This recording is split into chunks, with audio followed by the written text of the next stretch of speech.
Ang itlog ay isa sa mga pinaka-popular at pinaka-nutritious na pagkain sa buong mundo. Puno ito ng high-quality protein, vitamins at important minerals tulad ng selenium at choline na kailangan ng ating katawan para manatiling malusog. Kaya naman hindi nakakapagtaka kung bakit paborito ito ng maraming tao at bahagi na ng kanilang araw-araw na pagkain. Pero ito ang hindi alam ng karamihan. Kahit na maraming health benefits ang itlog, may ilang side effects din na maaaring maranasan kapag nasobrahan ang pagkain nito, ayon sa ilang health experts. Kaya sa video na ito, alamin natin ang mga benefits at posibleng side effects ng pagkain ng itlog para malaman mo kung tama pa ba ang dami ng itlog na kinakain mo araw-araw. Number 1, pinopromote ang brain health. One of the top benefits ng regular na pagkain ng itlog ay makakabuti ito sa brain health. Mayaman ito sa choline, isang mahalagang nutrient na kailangan ng katawan upang makabuo ng brain neurotransmitters. Ito ay nagtataglay ng vitamin B complex na may kakayahang sumuporta sa maayos na function ng nervous system. Makakatulong ang nutrient na ito sa iyong memory, mood, at brain development. Mayroon ding healthy fats ang itlog na makakatulong upang mapanatiling maayos ang function ng brain cells. Bukod dito, ang protein at iba pang vitamins na makukuha sa itlog ay nagbibigay ng energy at sumusuporta sa mental function. Ang itlog ay nagtataglay din ng high-quality protein, vitamin D at selenium na makakabuti sa iyong cognitive function. So kung gusto mong gumanda ang iyong brain health, ang itlog ay maaaring makatulong sa iyo. Number 2, sumusuporta sa bone health. Alam mo ba na malaki ang maitutulong ng itlog para mapanatiling matibay ang iyong mga buto? In fact, ang itlog ay siksik sa essential vitamins and minerals na may kakayahang i-promote ang strong and healthy bones. Ang egg yolk ay nagtataglay ng vitamin D na makakatulong sa pag-absorb ng calcium, isang mahalagang mineral na kailangan ng katawan para maging matibay ang mga buto. Nagtataglay din ng calcium ang itlog na sumusuporta sa bone formation. Mayroon din itong phosphorus na makakatulong sa bone mineralization. Maliban dito, ang 100 grams na itlog ay nagtataglay ng 13 grams ng protein. Ang nasabing macronutrients ay kailangan ng ating katawan upang makapag-produce ng collagen.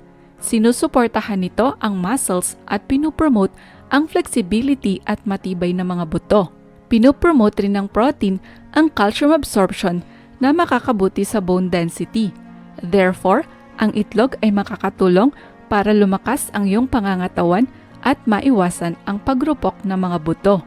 Number 3, pampalakas ng immune system. Another benefit ng regular na pagkain ng itlog ay ang kakayahan nitong i-boost ang iyong immunity. Ang itlog ay mayaman sa essential nutrients na sumusuporta sa production ng antibodies at lumalaban sa impeksyon. Mayroon itong vitamin A na makakatulong para lumakas ang resistensya laban sa iba't ibang uri ng mga sakit. Ang selenium na makukuha sa itlog ay nagsisilbing powerful antioxidant na may kakayahang pababain ang oxidative stress at body inflammation. Samantala, ang vitamin D na taglay ng itlog ay makakatulong upang lumakas ang iyong immune response at maiwasan ang mga impeksyon. Siksik din ito sa high-quality protein na kailangan ng katawan para makabuo ng immune cells. Pinopromote nito ang maayos na function ng cells at posibleng makatulong laban sa bakterya at viruses. Sa madaling salita, ang regular na pagkain ng itlog ay makakatulong upang mapanatiling malusog at matatag ang immune system na siyang nagbibigay depensa sa ating katawan. Number 4, makakatulong sa mga buntis at fetus. Kung may kakilala kang nagdadalang tao o nagpaplano kang mabuntis, ang pagkain ng itlog ay maaaring makatulong sa iyo at sa iyong baby. Ang itlog ay isang nutrient-dense food na makakabuti sa buntis at fetal development. Ito ay mayaman sa protein, choline, iron, folate at iba pang vitamins na sumusuporta sa brain development. Ang taglay nitong choline ay mahalaga sa brain at spinal cord development ng fetus. Mayroon itong high-quality protein na sumusuporta sa mabilis na paglago ng fetal tissues at ang taglay nitong folate ay makakatulong upang maiwasan ang birth defects. In addition, ang vitamins B at D ng itlog ay sumusuporta sa proper brain function at calcium absorption na kailangan sa development ng healthy bones at nerves. Ang yolk ng itlog ay mayroon ding healthy fats na makakatulong sa hormones ng mga buntis, pati na rin sa paglago ng brain at spinal cord ng fetus. Number 5, makakabuti sa eye health. Nais mo bang mapanatiling malinaw ang iyong mga mata? Subukan mong isama sa iyong regular diet ang itlog. Ang yolk ng itlog ay nagtataglay ng essential nutrients tulad ng zinc, lutein at zeaxanthin. Ang mga nasabing compounds ay nagsisilbing antioxidants na maaaring makatulong upang maprotektahan ang iyong paningin. May kakayahan itong i-prevent ang pinsala sa retina, pati na rin ang mabilis na development ng macular degeneration at iba pang eye-related problems na sanhi ng pagtanda. Ang vitamin A na makukuha mula sa itlog ay mahalaga upang mapanatiling malinaw ang paningin at healthy ang cornea at conjunctiva ng iyong mga mata. Posible ring makatulong ang yolk nito para suportahan ang night vision at maiwasan ang cataracts. Kaya kung madalas kang kumain ng itlog, makakatulong ito na maiwasan ang risk ng night blindness. Number 6, pinopromote ang heart health. Maliban sa kakayahan nitong pagandahin ang iyong eyesight, ang regular na pagkain ng itlog ay maaaring makatulong sa pag-promote ng iyong cardiovascular health. Ang taglay nitong high-quality protein ay maaaring makatulong upang maiwasan ang risk ng heart disease. Pinopromote ng mga nasabing compounds ang magandang daloy ng dugo papunta sa puso. Ang itlog ay nagtataglay din ng healthy fats at antioxidants, kagaya ng vitamins A, B at D na nagpo-promote ng good cholesterol levels.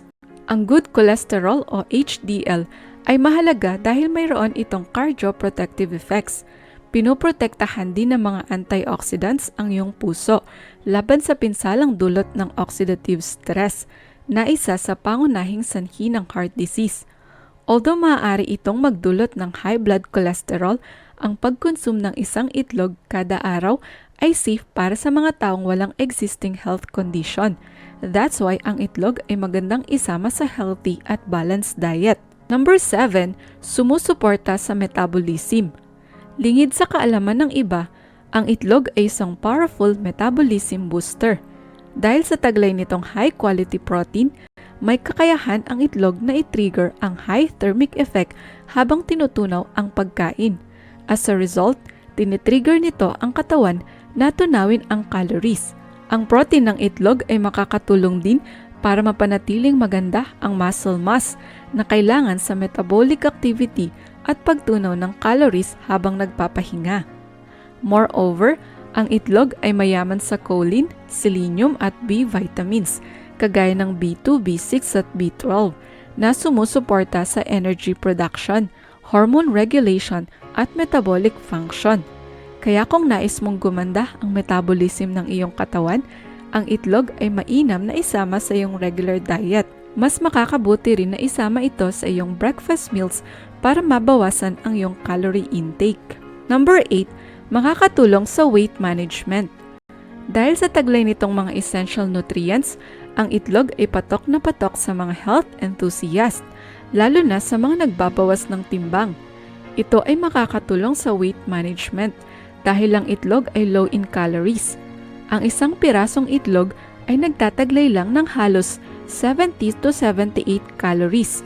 So makakatulong ito sa mga taong nais bumaba o mapanatili ang kanilang timbang.